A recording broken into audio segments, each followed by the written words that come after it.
day everyone and welcome to Sports News.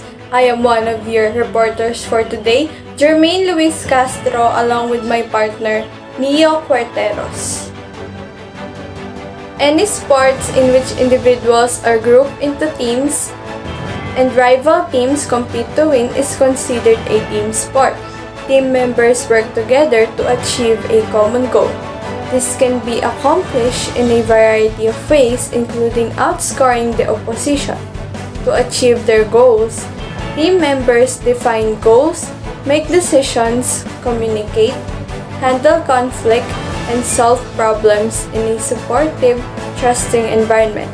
Basketball, volleyball, rugby, water polo, handball, lacrosse, cricket, baseball, and many kinds of association football and hockey are just a few examples of team sports.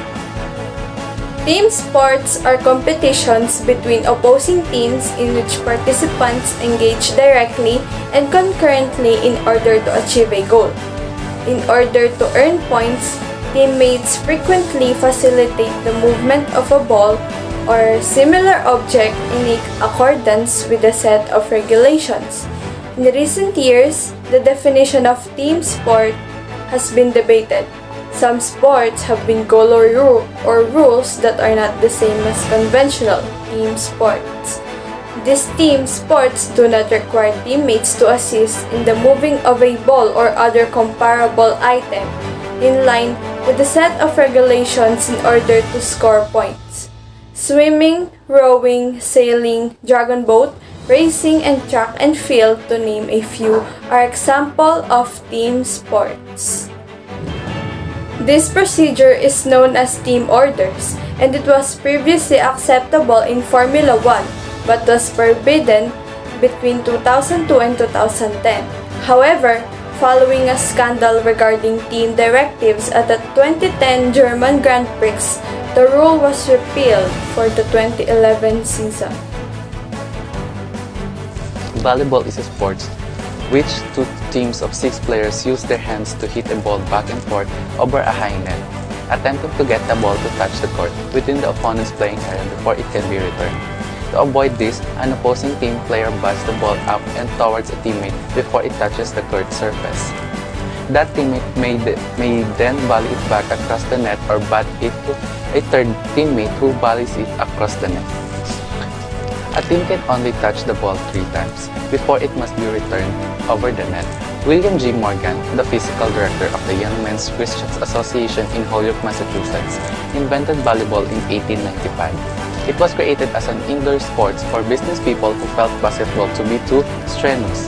Morgan called the sport mintonet until a professor from Springfield College in Massachusetts noticed the volleying nature of the game and suggested the name volleyball. Morgan wrote the first set of rules, which were published in the first edition of the Athletic League of the Young Men's Christian Association of North America. In the United States, the game quickly gained popularity among both sexes in schools, playgrounds, the armed forces, and the other groups, and it was later exported to the other countries.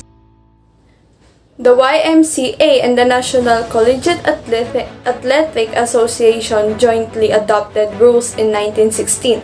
The National YMCA Physical Education Committee held the inaugural nationwide tournament in the United States in New York City in 1922.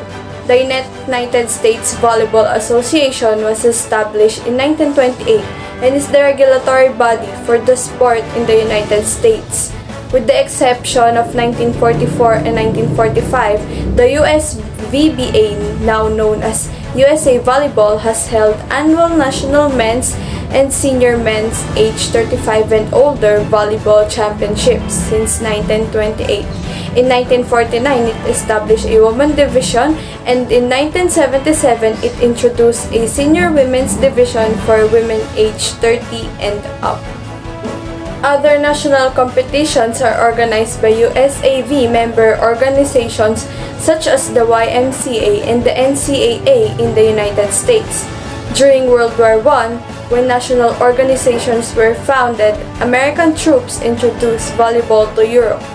The Federation Internationale de Volleyball, or FIVB, was founded in Paris in 1947 and relocated to Lausanne in 1984. The USVBA was one of the 13 founding members of the FIVB, which grew to over 210 members by the late 20th century. The first Far East Games held in Manila in 1913 marked the start of international volleyball competition. Volleyball was played on a wider court with the lower net and 9 players on a team in Asia throughout the early 1900s and until after World War II. The FIVB sponsored World Volleyball Championships for men only in 1949.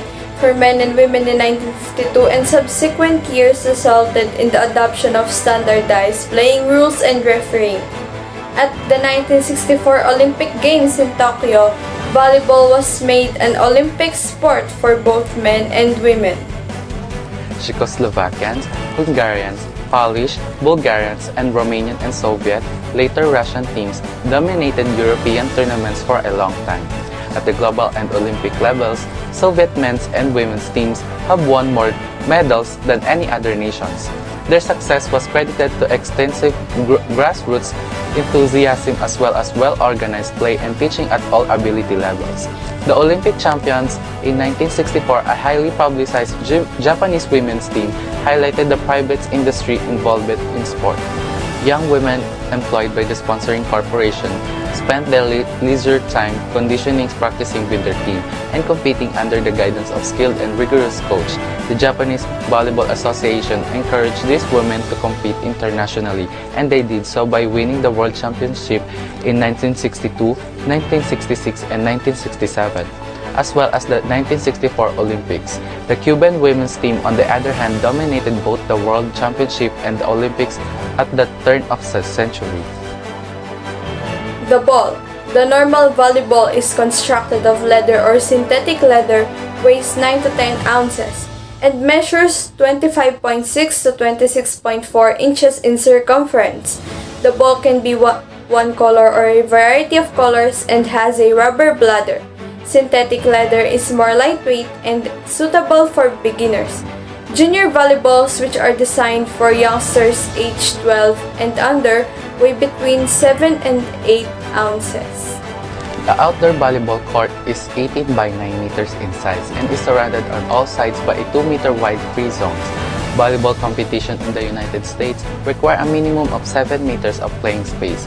The volleyball net measures 32 feet in length and 3 feet in width, and the net should be 7 feet 4.18 inches high for women, and the net for guys should be 7 feet tall and 11.58 inches wide.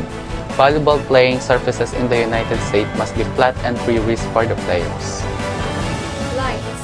2 sidelines and 2 end lines define the playing field. All lines must be at least 2 inches wide and painted in a light color that can be seen from the playing field. 3-meter attack line should be drawn from the center line. The court is divided into 9 by 9 meter courts by the middle line.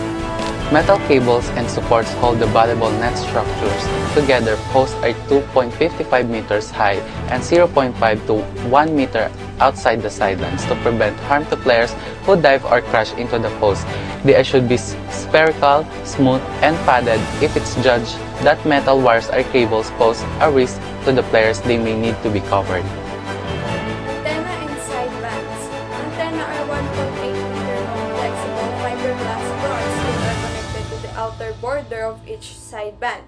2 white bands are fastened vertically to the net and put above each sideline as side bands.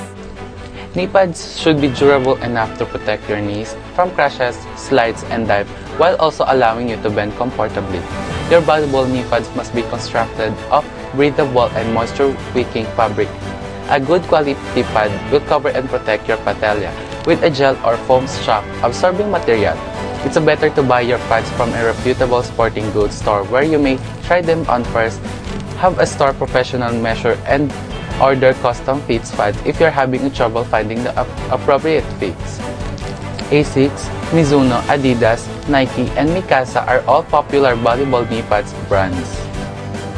Shoes. When picking a volleyball shoe, arch and ankle support are essential.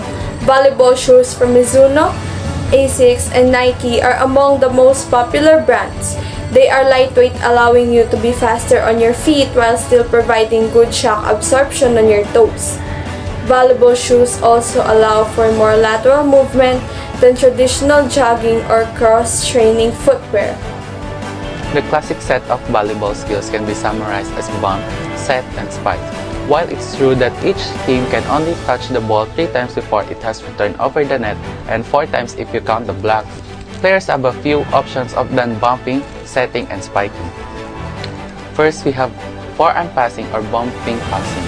Often known as bumping, is by far one of the most fundamental basic abilities when a player makes contact with the volleyball with their forearms and redirects the ball to one of their teammates. This is known as forearm contact, but don't think of gym classes in an elementary school where everyone stands with their hands clasped in front of them, waiting for the ball to come to them. A competent passer does not wait for the ball to come to them. Instead, they move to meet it. When waiting to pass the ball, a proper defensive posture is to have bent knees, a forward lean at the waist of the weight of the body, somewhat forward and arms bent out in front of but not clasped together. It is easy to advance approach the ball from this posture. Try running while clasping your hands in front of you. It's not very natural, is it? Don't merely swing your arms at the ball. Target your pass by pointing your hands and shoulders in the desired direction.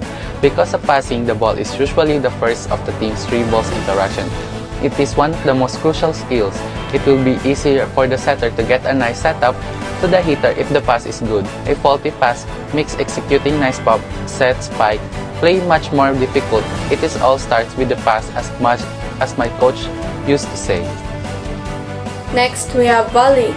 Many beginners mistakenly believe that a volley and a set are the same thing, but they are not. A volley is a more general word for contacting the ball with your hands as an overhead pass or mostly your fingers. A volley set is a sort of volley. A volley can be used defensively on your own side of the court or offensively to get the ball back over the net. A set, on the other hand, is a pass made by players from the same team. Setting the other team up to hit the ball back at you happens from time to time as an error, but you should attempt to avoid doing so. The beginning point for an overhead pass is to raise your hands above your head, with your index finger almost touching your forehead and your thumbs and index fingers forming a diamond shape. Don't make contact with the ball with your arms fully extended, otherwise your wrist will be the only source of power behind your body. As you make contact with the ball, you should bend your arms and knees and then stretch them forward. Now, your body can truly cover some ground. Many beginners are hesitant to try volley because it's simple to receive a volley violation called the incorrect technique.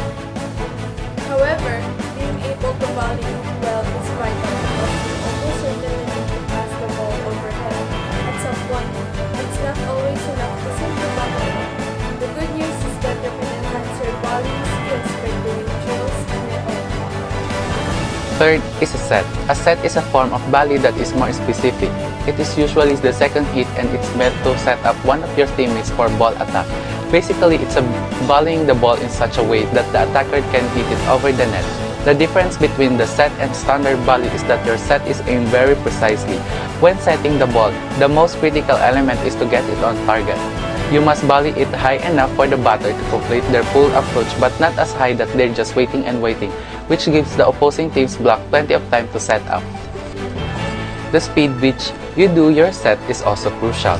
Some tougher sets are significantly faster and need strong communication between the setter and the hitter. Yet they typically get through the block when completed effectively. The net is only about a foot away from a decent set. This offers the batter adequate area to complete their entire arm swing and land without touching the net. The setter is a specialty position in which one player is tasked with attempting to set every ball. Even with a dedicated setter, there will be times when the setter is unable to reach the second ball and has to rely on the another player to do so. Knowing how to volley is a vital, but also knowing where to target the set, as well as the set speed, height, can help you acquire a better set.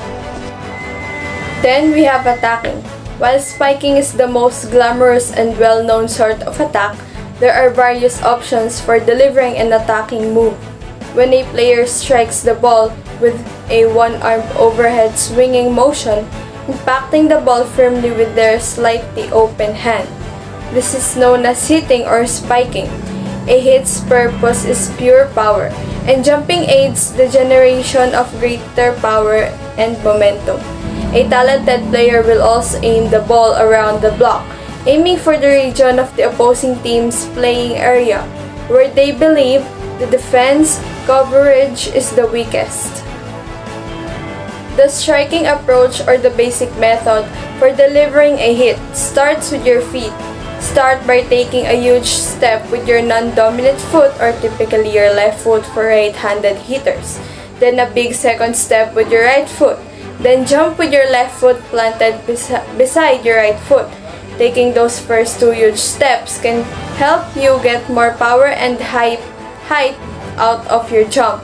When I first started hitting, I would say to myself, left, right, left, dragging out the first left and then rapidly shouting right, left. It may sound cheesy, but it helped me recall which foot to start my approach with and how to time my approach. In terms of technique, a tip is similar to hit, only instead of hitting the ball as hard as possible, the attacker simply pokes at it to tip it over the net. You can use either your fingertips or your knuckles to do this. Either approach is fine, as long as the ball isn't retained or handled for too long. A tip is frequently used to intentionally place the ball in the holes of the opposing team's defensive setup, or as a last-ditch effort to get the ball over the net when the attacker has mistimed their hitting approach, or when the ball has been set too close to the net for the hitter to get a full arm swing. A roll shot is an excellent attacking option as well.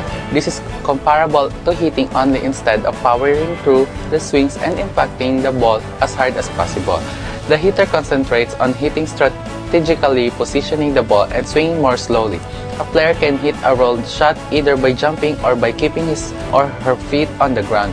The term roll shot refers to the way the player makes contact with the ball by rolling his or her open hand over or below it, instead of smashing it with a slightly open palm like a spike. This allows you more flexibility in terms of placements and timing.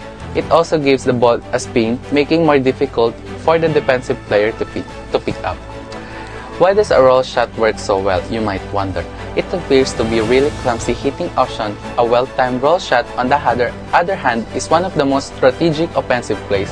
A hard-driven hit is anticipated by most blockers, who pace their jump to prevent it. The ball goes over or around the blockers, who have already committed to blocking a hard-driven hit with a good roll shot.